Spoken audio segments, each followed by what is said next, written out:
Obviously, as the investigation unfolded, did you have people take pictures of the location?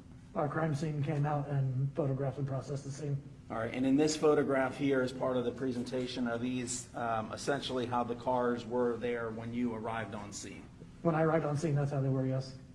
And would this essentially be called the final resting of the vehicles? Correct. That's what we call final rest, yes. Okay, and obviously on the left, we see that was the Ford Mustang driven by Cameron Herrin, correct? Correct. And on the right was that, what was described as the gold Nissan Altima. Correct. And then the next photo here is this just showing a different angle looking north up Bayshore where you can see the stroller off in the distance ahead of the Mustang. Correct. Now this next photograph here, that would be, for the record, just a photograph up close of the Mustang where there's damage on the driver's side portion of that vehicle. Did you, in your investigation, determine, in fact, what you believe to be what had caused that damage there at that location? Would be the impact with the victims. Okay, and was it also impact with the stroller that was carrying Lilia, the Correct. child? Correct. And then the next slide, did you further just document a close-up just showing the damage, showing the strike? Was that picture consistent with the strike with both victims being there on the left driver's side of the vehicle? Yes. Okay. And then in the next picture, did you document that there was some damage to the vehicle there in the passenger bottom portion of the window, indicating where the victim had struck the windshield? Correct. And then in the last photograph here, is that a photograph of the stroller, just documenting the damage? Yes, that was the stroller would have been when we arrived. And was that damage, did you at some point verify that that damage was consistent with that damage there on the driver's side front portion of that Ford Mustang? You can line the stroller up with the Mustang, and you can see how it fits in there perfectly.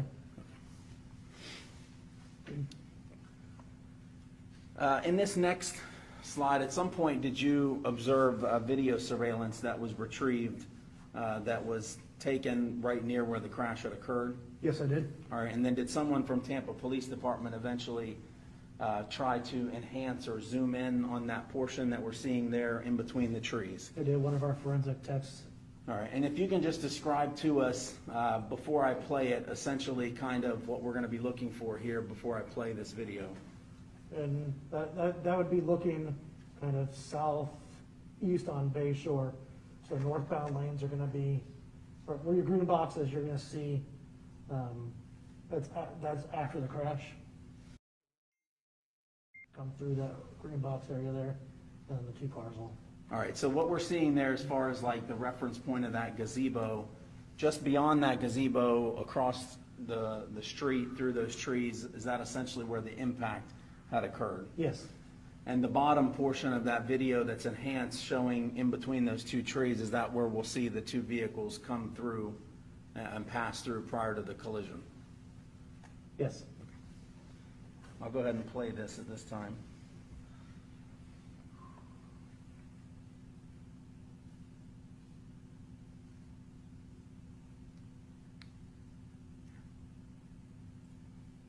Now what we just saw it there, I'll play it again, but I just paused it there. Is that first vehicle that we see in that bottom enhanced portion, is that the Ford Mustang just prior to the collision? It is.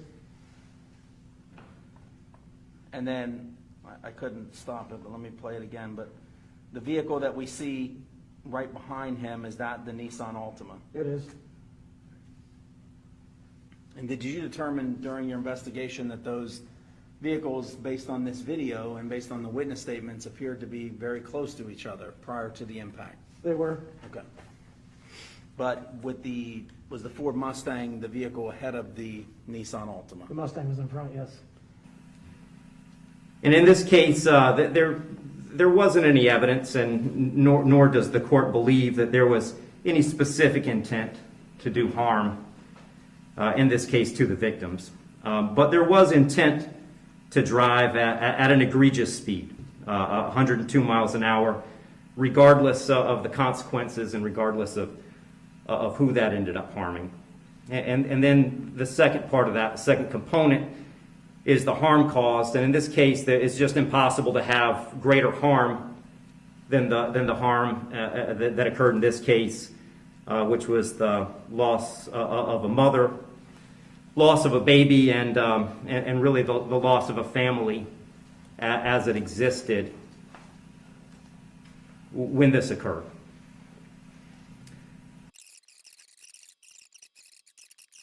And the court doesn't find that either the minimum or the maximum is appropriate in this case. I've said it several times, the serious nature of the offense, egregious nature of the conduct, and mostly the harm that's been caused prevent me from putting this as a bottom of the guidelines minimum case. But the departure bases argued by the defendant did provide some reason not to put it at the top of the maximum. And specifically, the court did take into account that the defendant's 18, certainly responsible for his actions, and he's being held accountable for his actions.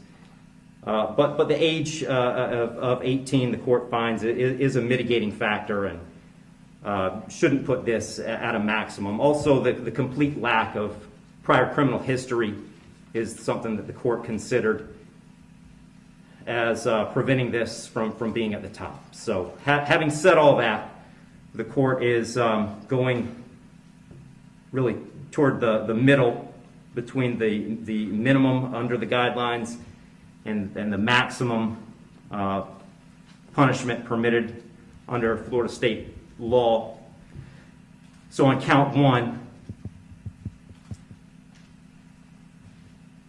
vehicular homicide, the court's going to adjudicate the defendant guilty, sentence him to 9 years in the Florida State Prison.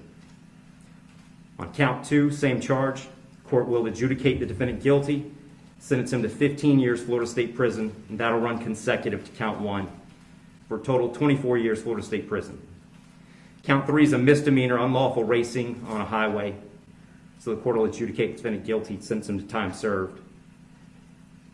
Give credit for time served, I believe, 2 days. Court will impose mandatory court costs. Mr. Herrin, you have given up the right to appeal the determination of your guilt or innocence. You do have 30 days to appeal the sentence of the court. And I'll direct the bailiffs to take Mr. Herrin into custody.